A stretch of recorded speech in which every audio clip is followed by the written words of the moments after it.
വിശുദ്ധ കുരിശിൻ്റെ അടയാളത്താൽ ഞങ്ങളുടെ ശത്രുക്കളിൽ നിന്ന് ഞങ്ങളെ രക്ഷിക്കണമേ. ഞങ്ങളുടെ തമ്പുരാനെ, പിതാവിൻ്റെയും പുത്രൻ്റെയും പരിശുദ്ധാത്മാവിൻ്റെയും നാമത്തിൽ ആമേൻ.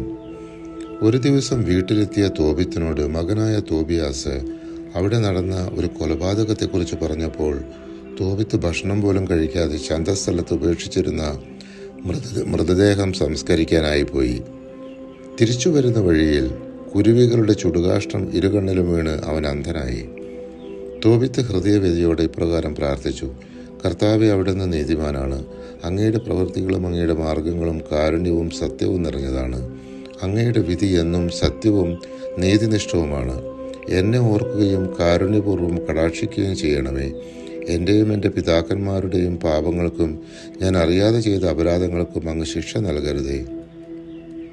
എക്ബത്താനായിലെ റെഗുവേലിൻ്റെ മകൾ സാറ 7 പ്രാവശ്യം വിവാഹിതയായെങ്കിലും ഓരോ ഭർത്താവും അസ്മോദേവൂസ് എന്ന ദുഷ്ടപിശാചിനാൽ ആദ്യ രാത്രിയിൽ തന്നെ വധിക്കപ്പെട്ടിരുന്നു. ഇതിനാൽ അവളെ എല്ലാവരും പരിഹസിച്ചിരുന്നു. സാറ ഇപ്രകാരം പ്രാർത്ഥിച്ചു: കർത്താവേ, ഞാൻ പുരുഷന്മാരുമായി പാപം ചെയ്തിട്ടില്ലെന്ന് എവിടത്തേക്ക് അറിയാമല്ലോ. ഈ പ്രവാസത്തിൽ എൻ്റെയോ പിതാവിൻ്റെയോ പേരിന് ഞാൻ കളങ്കം വരുത്തിയിട്ടില്ല.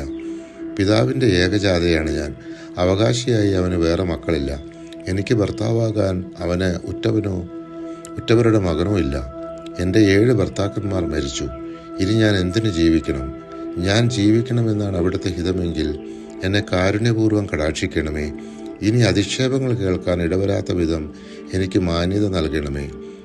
തോബിത്ത് 3-ാം അധ്യായം 14-15 തിരുവചനങ്ങൾ. തോബിത്തിൻ്റെയും സാറായുടെയും വ്യത്യസ്തങ്ങളായ പ്രാർത്ഥനകൾ കർത്തൃസന്നിധിയിലെത്തി. തോബിത്തിൻ്റെ കണ്ണിലെ വെളുത്ത പാട് നീക്കം ചെയ്യാനും റഘുവേലിൻ്റെ പുത്രി സാറായെ തോബിത്തിൻ്റെ പുത്രൻ തോബിയാസിന് വധുവായി നൽകുവാനും അസ്മോദേവൂസ് എന്ന ദുഷ്ടഭൂതത്തെ ബന്ധിക്കാനും റാഫേൽ മാലാഖ നിയുക്തനായി. പരിശുദ്ധാത്മാവെ, തിരുവചനത്തിൻ്റെ അനന്തശക്തിയാൽ ആത്മാവിൻ്റെ ബലങ്ങളും ദാനങ്ങളും നൽകി തീക്ഷ്ണതയാൽ ഞങ്ങളെ ജ്വലിപ്പിക്കണമേ. ആമേൻ.